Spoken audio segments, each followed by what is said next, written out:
I didn't achieve anything. I didn't produce anything. I just existed.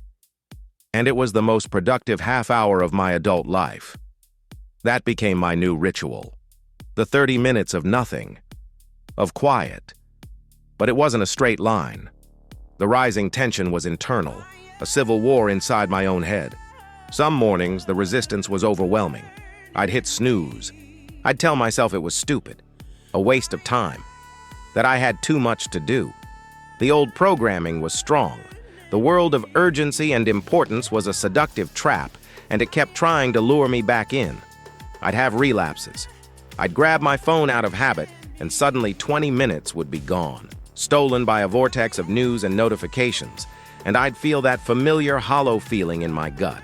I'd get angry at myself. What was the point of this? Who was I trying to be? The doubt was a constant companion. This is self-indulgent. This is privilege. You're just hiding from your responsibilities. The mental resistance was the real battle. It wasn't about waking up early. It was about fighting the ghost of the person I had become. The person who believed his worth was tied to his busyness. The climax didn't happen in the quiet morning. It happened in the noisy middle of a Wednesday. I was in a meeting, the weekly sync. A dozen people in a room talking in circles. Jargon was flying. Leverage our core competencies. Drill down into the granular details. Circle back to idiot. I was looking at my manager's face, his mouth moving, forming these words that meant nothing. And all I could think about was the bird I'd heard that morning. That single, pure, meaningless note. And I just broke. Not outwardly, inside. A switch flipped.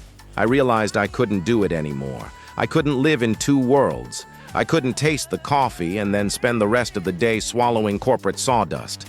The dissonance was too great. The silence I had found in the morning was the truth. All of this, the meetings, the emails, the performative busyness, it was the noise. It was the lie. The decisive action was quiet. It wasn't a dramatic resignation. It was a decision. I decided that the man in the morning, the one who sat in the quiet and tasted his coffee, was the real me. And I decided that man deserved to exist for more than just 30 minutes a day. I started to build a bridge. I started to carry the quiet with me. On my lunch break, I stopped eating at my desk. I went outside. I sat on a bench. I didn't bring my phone. I just watched people. I felt the sun on my face. I tasted my food. I started walking to the water cooler without a device in my hand. I just walked. I felt my feet on the carpet. I started listening to people, really listening, instead of just waiting for my turn to talk. It was a discipline, the softest form of self-respect. It was the discipline of presence, of choosing, moment by moment, to be where I was.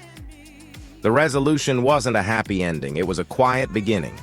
I didn't quit my job. I didn't move to a cabin in the woods. My life on the surface looks much the same, but everything has changed. The noise is still there, the demands, the deadlines, the dopamine traps. They haven't gone away. But now, there's a space between the noise and me, a buffer, a cushion of quiet. When an email pings, I don't jump anymore. I breathe. I feel my feet on the floor. And then I choose how to respond. I'm not a puppet anymore.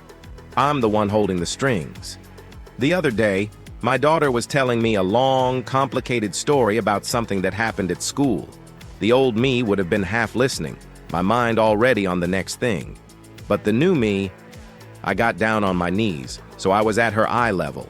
I looked at her.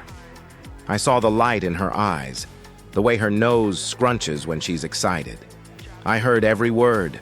I was there, fully, completely there. And in that moment, I felt a sense of peace so profound, it was like a physical force. This was it. This was the thing I had been running past, scrolling past for years. The revolution doesn't always look like a revolution. Sometimes it looks like a man sitting in a chair, doing nothing. Sometimes it's just a sip of coffee, finally tasted. It's the space between a sigh and the next breath. And in that space, you can find your entire life waiting for you to finally show up.